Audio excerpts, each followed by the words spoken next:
আমরা আপনাদের সাথে রাস্তায় কোনো ক্লাসে কোনো সংঘাতে জড়িত হওয়ার জন্য নয়, আমরা আপনাদেরকে সেবা দিতে চাই।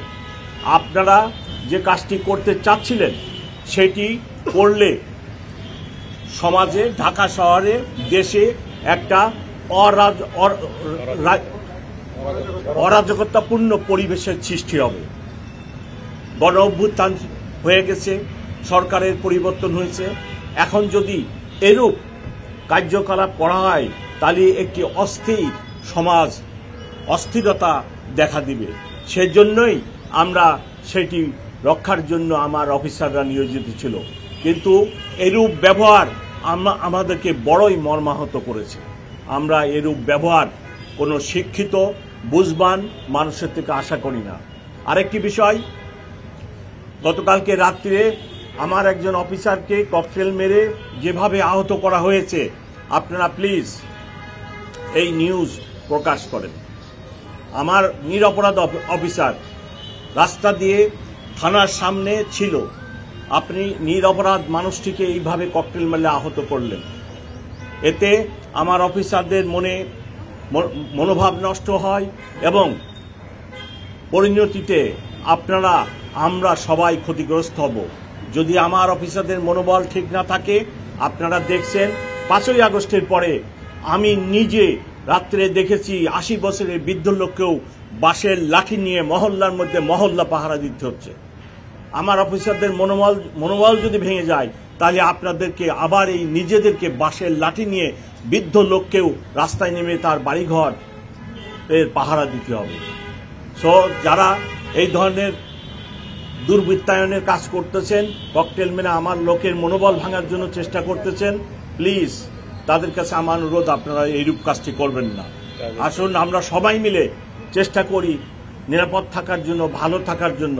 ঢাকা মেট্রোপলিটন পুলিশ অভ্যুত্থানের পরে অনেক ভঙ্গুর অবস্থায় ছিল।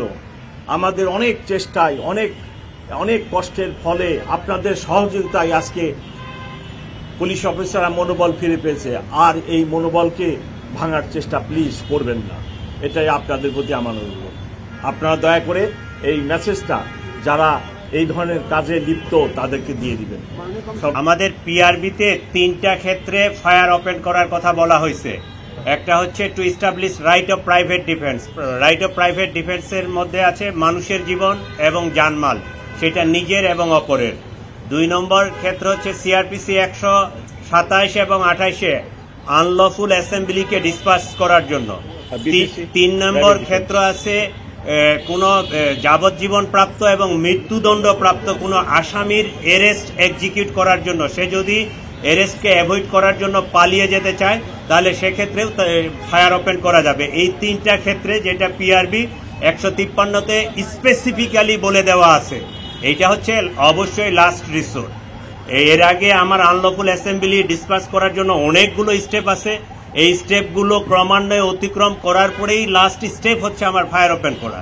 একইভাবে আমার ওই অ্যারেস্ট এক্সিকিউশন করার জন্য এবং রাইট অফ প্রাইভেট ডিফেন্সে পেনাল কোডের 96 থেকে 106 এখানে 2টা ধারায় স্পেসিফিক বলে দেওয়া আছে। 103 আর একটা ধারায় বলতে আমার মনে নাই যে কোন ক্ষেত্রে পুলিশ ফায়ার ওপেন করতে পারবে এবং কতটুকু কি করতে পারবে, এটা বলা আছে। এইটা আইন, এটা আমাদের নিজস্ব কোনো মতামত না, এইটা বাংলাদেশের এক্সিস্টিং আইন।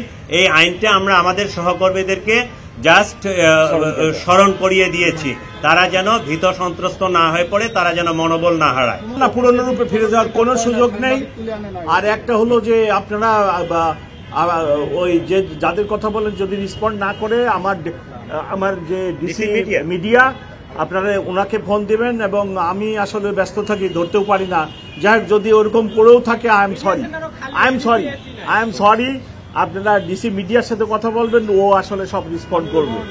আর না ভাইয়া, না উনি কি বলছে বড় কথা না। আমি বিইং কমিশনার, বিস্ফোরিত হয়েছে, আমার অফিসার ভালোভাবে আহত হয়েছে, আমার কাছে পিকচার আছে, ডিসি মিডিয়ার কাছে আছে, এখন নিয়ে যান।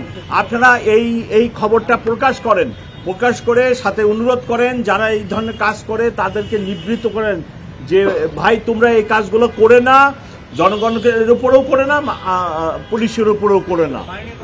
আর বেশি কথা বলবো এই জন্যই আমি আইন প্রয়োগ করব। আমি আইন প্রয়োগ করব।